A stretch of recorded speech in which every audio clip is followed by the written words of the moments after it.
বিচারপতি শামসুদ্দিন মানিক সম্পর্কে আজকে কিছু কথা বলবো আপনাদের সামনে।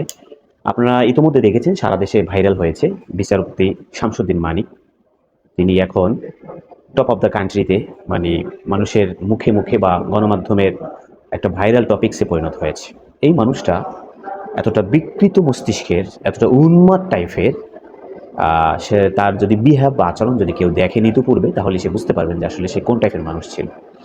এই জাতীয় মানুষ, এই জোকার টাইপের মানুষ, এত অভদ্র, অশালীন, এত নিচু মনের মানুষকে আমাদের বাংলাদেশের সর্বোচ্চ শিখরের যে হাইকোর্ট, সুপ্রিম কোর্টের মতো জায়গায় তাদেরকে এতদিন পর্যন্ত তারা বিচার কার্য সম্পাদন করেছে। আহা, কত মানুষ, কত নিরীহ, কত অসহায় মানুষ যে এদের বিচারের মার প্যাচে নিষ্পেষিত হয়েছে, নির্যাতিত হয়েছে, আসলে সেটা বলে শেষ করা যায় না। যদি কোনো পাগলের হাতে, যদি কোনো শিশুর হাতে কেউ অস্ত্র তুলে দেয় বা পিস্তল দেয়, তাহলে সে কি করবে? সে যেখানে সেখানে গুলি করবে, সে যেখানে সেখানে আঘাত করে খণ্ড বিখণ্ড করে দিবে, ফায়ারিং করবে।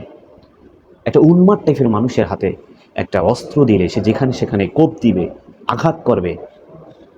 তেমনই হয়েছে, সেম কেস যে আপনার এই বিচারপতি শামসুদ্দিন মানিকের অবস্থাও তাই। অর্থাৎ তার হাতে এই বাংলাদেশের সর্বোচ্চ শিখরের যে জায়গা, যে বিচারপতি, তাও ছোটোখাটো জেলার বিভাগের না, সে বাংলাদেশের সবচেয়ে টপ লেভেলের বিচারপতিদের মধ্যে একজন বিচারপতি ছিল। তার হাতে অসংখ্য মানুষ এইরকম জীবনকে শেষ করে দিতে হয়েছে। জাতি কোথায়, জাতির বিবেক কোথায় গিয়ে দাঁড়িয়েছে? আসলে এটি কেন হয়েছে? কিছু স্বার্থান্বেষী মানুষ, যারা নিজেদের স্বার্থ দেখার জন্য এই জাতীয় ননসেন্স জাতীয় কিছু মানুষকে এই মহাগুরু দায়িত্বের ভার তাদের কাঁধে দিয়েছে। এটা কোনো সামান্য বিবেক যাদের আছে, এই জাতীয় মানুষের হাতেও কি এই বিচার কার্যের দায়িত্ব দেয়? এটা আপনাদের বিবেকের কাছে রেখে দিলাম। আসলে দেখুন, আমি আমার কথা শেষ করছি যে আল্লাহ সুবহানাহু ওয়া তাআলা ছাড় দেন একটা কথা আছে, ছেড়ে দেন না একটা কথা আমরা জানি। সেটা হলো ছাড় দেন কিন্তু ছেড়ে দেন না। পৃথিবীতেই জুলুম এবং নির্যাতন, যারা জুলুম করে, এই জালেমদেরকে আল্লাহ সুবহানাহু ওয়া তাআলা এই পৃথিবীতেই যৎকিঞ্চিৎ শাস্তি দিয়ে থাকেন। কারোটা দেন বা কারোটা দেন না, সেটা আল্লাহ পাকের ইখতিয়ার বা ইচ্ছে। তো এই জাতি, ও মানুষ, দেখো জুলুম, আজকের জুলুমের পরিণতিটা কি? আপনি শামসুদ্দিন মানিক কেন তার সম্পর্কে কথা বলতে হবে আমাদেরকে?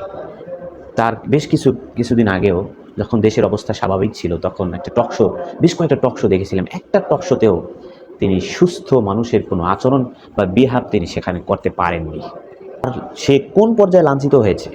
একটা চোর, একটা গরু চোর বা ছাগল চোর ধরলেও তাকে একটা সামান্যতম একটু ইজ্জত দেওয়া হয়, আর এক গরু আর ছাগল চুরি করলে তার চেয়েও নিকৃষ্ট পর্যায়ে তাকে মানহানি করেছে জনগণ, সাধারণ মানুষ, মেরে তাকে একেবারে চ্যাপ্টা বানিয়ে দিয়েছে।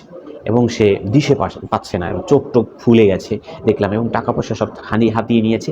এখন সে দিশে পাচ্ছে না। এই জন্য আল্লাহ সুবহানাহু ওয়া তাআলা আমাদেরকে বোঝাতে চাচ্ছেন যে মানুষ, দেখো যে পৃথিবীর শক্তি কতদিনের জন্য। আজকে তাকে থুথু মারার জন্য দেখলাম যে অনেক মানুষ ওত পেতে আসে, তাকে একটা মনে হয় যে তার গায়ে একটা যে টোকা মারতে পারলে মনে হয় ন্যাকের কাজ, এরকম মানুষ তাকে খেয়ে ফেলবে, মনে হয় হুমড়ি খেয়ে তার উপরে পড়ছে। পৃথিবীতেই যদি এই লাঞ্ছনা হয়, পৃথিবীতেই যদি এই অপমান হয়, এই ধিক্কার হয়, পরকালে কি হবে? সকলের বিবেকের কাছে এই প্রশ্ন রেখেই আজ এখানে সবাইকে ধন্যবাদ।